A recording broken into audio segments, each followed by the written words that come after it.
యేసయ్య గురించి ఎప్పుడైనా విన్నావా? యేసయ్య ప్రేమ గురించి ఎప్పుడైనా విన్నావా? వినకపోతే నీకు ఇదే శుభవార్త. యేసు ప్రభు నిన్ను ప్రేమించి నీ కొరకు ఈ లోకానికి దిగి వచ్చినాడు. ఆయన సిలువలో ప్రాణం పెట్టి తిరిగి లేచినాడు. కనుక ఈ సత్యాన్ని నువ్వు గ్రహించాలని ప్రేమతో మిమ్మల్ని ఆహ్వానిస్తూ ఉన్నాం. ఇది నాన్న మానవుల పరిస్థితి ఎలాగుందంటే, మానవుని జీవితంలో నెమ్మది లేదు, శాంతి లేదు. మనం వింటూ ఉంటాం కదా, కుటుంబం అంతా కూడా మందు తాగి చచ్చిపోయినారంట. కొంతమంది ఫ్యాన్ ఊరేసుకొని చచ్చిపోయినారు. ఇంకా చూస్తే రకరకాల మరణాలు. ఇవన్నీ ఎందుకో తెలుసా? మానవుని జీవితంలో నెమ్మది లేదు. ఎంత సంపాదించినా నెమ్మది లేదు, ఎంత తిన్నా నెమ్మది లేదు, ఎంత త్రాగినా నెమ్మది లేదు. కారణం మానవుల్లో ఉన్నటువంటి పాపం. ఓ సహోదరి సోదరుడా, ఈ మధ్యాహ్న కాల సమయంలో నువ్వు పాపం నుంచి విడుదల పొందాలని కోరుతున్నావా? ఈ పాప భారాన్ని మోయలేక వంగిపోయి నడవలేకున్నావా?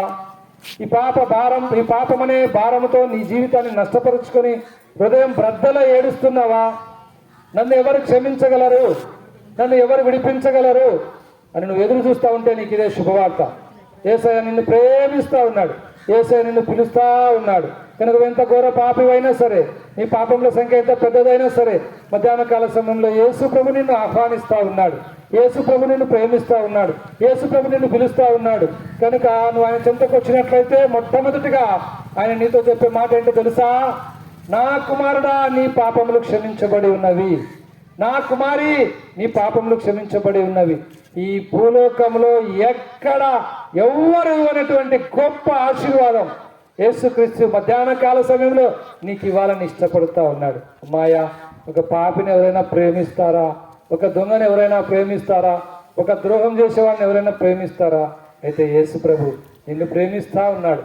పాపులను పిలుచుటకు, పాపులను రక్షించుటకు యేసు ప్రభు ఈ లోకానికి వచ్చినాడు. అమ్మాయ, మంచి వారికి డాక్టర్ అవసరం లేదు, పాపులకు రోగస్తులకు డాక్టర్ అవసరం. పరమ డాక్టర్గా యేసు ప్రభు లోకానికి వచ్చినాడు. ఏం చేసినాడు తెలుసా? నీ కొరకు తన సమస్తాన్ని సిలువలో దారిపోసినాడు. తనకంటూ ఏం ఉంచుకోలేదు. ఈ మాటలు వింటున్న సోదరి సోదరుడా, ఆయన ప్రేమను గుర్తిస్తావా? ఆయన నీ హృదయంలో చేర్చుకుంటావా? ఆయన నిన్ను పాపం నుంచి విడిపించాలని ఇష్టపడుతున్నాడు. నీకు ఇష్టమేనా? నీకు ఇష్టమైతే మనసులో ప్రార్థన చేసుకో. అయ్యా, యేసయ్యా, నేనెంత ఘోర పాపినయ్యా, నన్ను క్షమించు.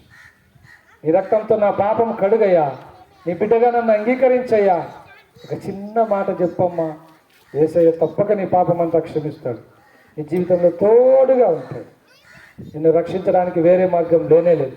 యేసు ప్రభు మార్గం, యేసు ప్రభు సత్యం, యేసు ప్రభు జీవం. ప్రభునేశ్వరుని విశ్వాసం ఉంచు. అప్పుడు మీరును మీ ఇంటి వాళ్ళని గొప్ప ఆత్మరక్షణ, పాపక్షమాపణ, పరలోక రాజ్యం మీరు పొందగలరు. మీ కొరకు మేము ప్రార్థన చేస్తాం. మీరందరూ కూడా మోకరించి కళ్ళు మూసుకోండి.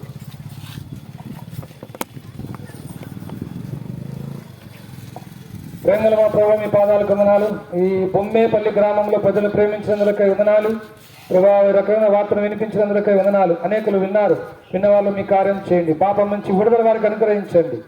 నాయన, వారి జీవితంలో పాప క్షమాపణ దయచేయండి. వారి కుటుంబాలను దీవించండి, వారి బిడ్డలను దీవించండి, వారి పాడి పశువులను దీవించండి, పంట పొలాలను దీవించండి. ఈ ప్రాంతానికి శుభమని చెప్పి వెళ్తున్నాం. మీరే కార్యం జరిగించి మీరే మయం పొందమని యేసు నామమున ప్రార్థిస్తున్నాం మా తండ్రి. ఆమేన్.